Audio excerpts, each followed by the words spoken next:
Praise the lord. Good morning. ఈరోజు ఉదయకాలం హెసైడ్ ministries యూట్యూబ్లో వీక్షిస్తున్నటువంటి ప్రేక్షకులందరికీ మా యొక్క ప్రభునామంలో మా యొక్క హృదయపూర్వక వందనాలు తెలియజేసుకుంటున్నాం. ఈరోజు చాలా ఇంపార్టెంట్ టాపిక్ గురించి మాట్లాడదామని అనుకుంటున్నాం పరిశుద్ధాత్మ ప్రేరేపణ వల్ల. ఏంటంటే body, soul and spirit. So మనకు మన యొక్క హ్యూమన్ పర్ఫెక్ట్ హ్యూమన్ కి లోపల 3 భాగాలు ఉన్నాయి. దేవుడైతే ఏ విధంగా మనకు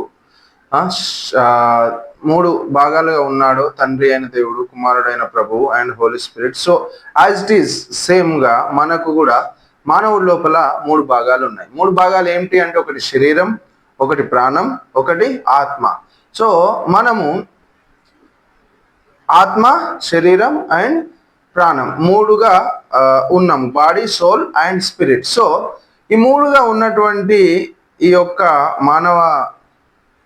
మానవుడు అసలు ఎందులో మనం శాంక్టిఫై అయ్యాం, ఎందులో మనం రక్షించబడ్డాం, ఎందులో మనం రక్షించబడలేదు, అసలు ఈ యొక్క వాక్యం అనేది మనకు దేనికి వర్తిస్తుంది, దేనికి వర్తించదు అనేటువంటి చాలా ఇంపార్టెంట్ థింగ్స్ని మనం ఈరోజు మాట్లాడుకోబోతున్నాం. సో 2వ తెస్సలోనికీయులకు రాసిన పత్రిక మొదటి తెస్సలోనికీయులకు రాసిన పత్రిక 5వ అధ్యాయం 23వ వచనంలో ఏమని రాయబడిందంటే, and the very God of peace sanctify you only, and I pray God your all spirit and soul and body be preserved blameless unto the coming of the Lord Jesus Christ. అంటే మనకు మొదటి తెస్సలోనికీయులకు రాసిన పత్రిక 5వ అధ్యాయం 23వ వచనంలో మనకేముందంటే, మానవ శరీరం 3 భాగాలుగా మనకి ఇక్కడ రాయబడి ఉంది. ఏంటి ఆ 3 భాగాలు అంటే, whole spirit and soul and body.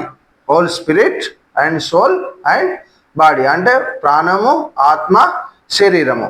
మానవుడు 3 భాగాలుగా ఇక్కడ విభజింపబడి ఉన్నాడు. సరే, మనకు మానవుడు 3 భాగాలుగా విభజించబడి ఉన్నాడు కదా. మన మానవుడు 3 భాగాలుగా విభజింపబడి ఉంటే మనకు 2వ కొరింథీయులకు రాసిన పత్రిక 5:17లో మనం ఏం చెప్తుంది వాక్యం అంటే, therefore if any man be in Christ is a new creature. దేవునికి స్తోత్రం, హల్లెలూయా. కాగా ఎవడైనను క్రీస్తు నందున్న యెడల వాడు నూతన సృష్టి, పాతవి గతించెను, ఇదిగో సమస్తము కొత్తవాయను. దేవుడికి స్తోత్రం, హల్లెలూయా. సో ఎవరైతే క్రీస్తులోనికి వస్తారో, ఎవరైతే ప్రభు దగ్గరికి వస్తారో, ఎవరైతే ప్రభునందు విశ్వాసం ఉంచి దేవుడే రక్షకుడు, ప్రభు అని ఒప్పుకొని బాప్తిజమం తీసుకుంటారో వారందరూ ఏమై ఉన్నారు?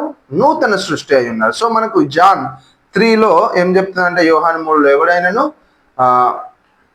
శరీర మూలంగా జన్మించినది శరీరము, మరియు ఆత్మ మూలంగా జన్మించినది ఆత్మ అని చెప్పేసి మనకు యోహాను సువార్త 3వ అధ్యాయంలో మనకు రాయబడి ఉంది. అంటే మనకు 2 రకాలుగా వీఆర్ డివైడెడ్ ఇంటూ 2 పార్ట్స్. ఒకటి శరీరం అండ్ ఒకటి ఆత్మ అండ్ ఇంకొకటి ప్రాణం. సో ఇక్కడ నూతన సృష్టి మొదటి కొరింథీయులకు రాసిన పత్రిక 5వ అధ్యాయంలో 2వ కొరింథీయులకు రాసిన పత్రిక 5:17లో ఏం చెప్తుందంటే, క్రీస్తునందున్న యెడల వాడు నూతన సృష్టి, వాడు కొత్తగా న్యూ క్రియేచర్, కొత్తవాయను, సమస్తం కొత్తవాయను. ఏం కొత్తవయ్యాయి?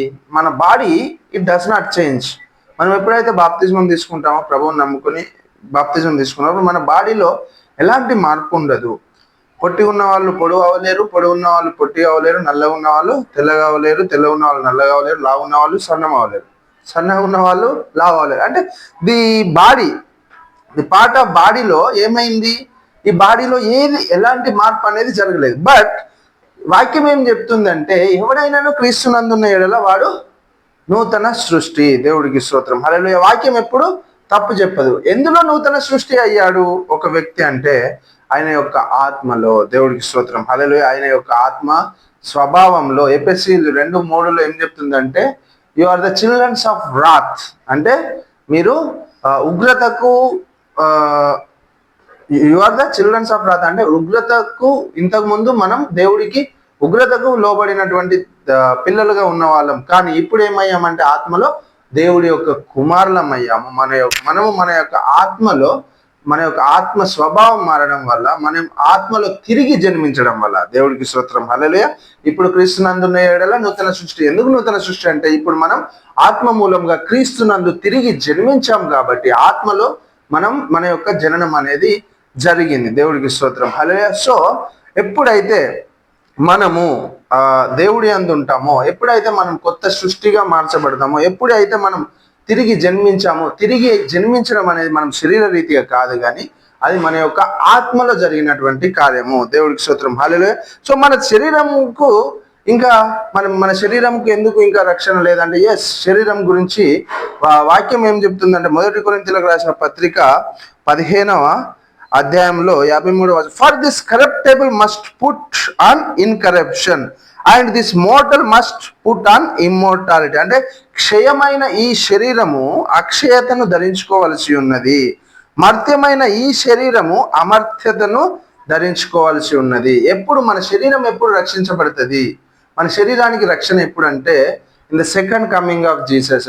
ప్రభు యొక్క రెండవ రాకడలో ఏమవుతుందంటే, మన శరీరం ఈ యొక్క క్షయమైన ఈ శరీరం విత్తి corruptible this flesh has to sown, and అప్పుడు ఏమవుతుందంటే అక్షయమైన శరీరం, ఒక కొత్త శరీరము, అక్షయమైన శరీరం, అమర్త్యతను కలిగిన శరీరాన్ని మనము ధరించుకోబోతున్నాం. అండ్ అదే విధంగా మనం ఆత్మలో జన్మించినాము, మనం ఆత్మలో నూతన సృష్టి అయి ఉన్నాము. దేవుడికి స్తోత్రం, హల్లెలూయా. ఆత్మలో నూతన సృష్టి అయి ఉన్న ఆత్మలో చాలా మంది ఏం చెప్తారంటే, ఆత్మలో మనము చిన్న పిల్లలుగా పుట్టామనేటువంటి చాలా బోధలు ఈ రోజుల్లో సంఘంలో ఉన్నాయి. దేవుడికి స్తోత్రం, హల్లెలూయా. So we are not babies in spirit we are very perfected. ఆ యొక్క వాక్యాలు కూడా మనం చూసుకుందాం. మనం ఏమై ఉన్నామంటే శరీరంలో మనం పర్ఫెక్ట్ అయిన. హెబ్రీలకు రాసిన పత్రిక 10:14 చూస్తే, for by one offering he had perfected for ever. దేవుడికి స్తోత్రం, హల్లెలూయా. ఫర్ బై వన్ ఆఫరింగ్ అంటే ఒకే ఒక సాక్రిఫైస్, ఒకే ఒక సాక్రిఫైస్ ద్వారా యేసుక్రీస్తు మనల్ని ఏం చేసి ఉన్నాడు? పర్ఫెక్ట్ గా చేసి ఉన్నాడు.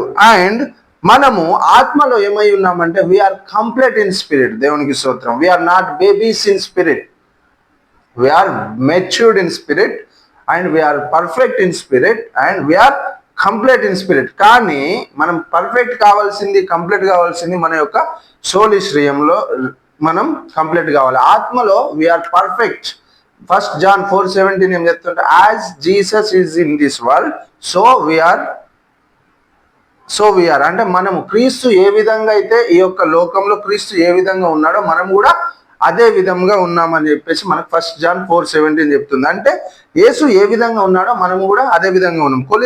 కొలసీలకు రాసిన పత్రిక 2వ అధ్యాయం 10వ వచనంలో ఏం చెప్తుంది? And you are complete in him which is the head of all principality and power. దేవుడికి స్తోత్రం, హల్లెలూయా. యు ఆర్ కంప్లీట్ అంటే ఫ్లెష్ లో కాదు, complete. You are perfect not in flesh but in your spirit, in your born again spirit.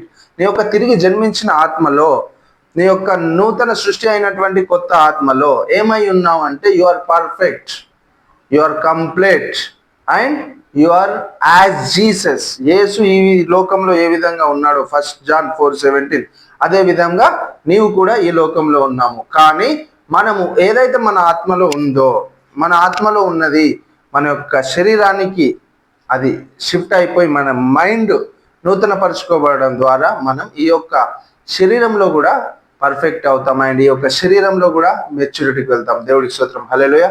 ఈ కొద్ది మాటలు దేవుడు దీవించును గాక. ఇంకా మనం బాడీ, సోల్, స్పిరిట్ గురించి ఇంకా చాలా లోతైన మర్మాలు and actually what we are in Christ, మనం క్రీస్తులో ఏమై ఉన్నాం, మనం మారవలసింది ఎక్కడ, మనకు క్రీస్తులో ఉన్నవి ఏంటి, మనకు దేవుడి యొక్క ఆత్మలో దేవుడు వాక్యానుసరమైన జీవితం ఏంటి, what is the flesh and what is the spirit, ఆత్మీయ జీవితం ఏ విధంగా జీవించాలి, శరీర సంబంధమైన జీవితం ఏ విధంగా జీవించాలి, చాలా విషయాలు, ప్రాక్టికల్ థింగ్స్ ఏవైతే దేవుడు ఫ్రెష్గా ఇస్తున్నటువంటి ప్రత్యక్షతల నుండి ఈ యొక్క మెచ్యూరిటీ ఏజ్లో మనం మెచ్యూర్డ్గా ఏ విధంగా ఆత్మలో జీవించాలి, శరీరంలో జీవించాలి అనేటువంటి విషయాల గురించి ముందు తెలుసుకోబోతున్నాం.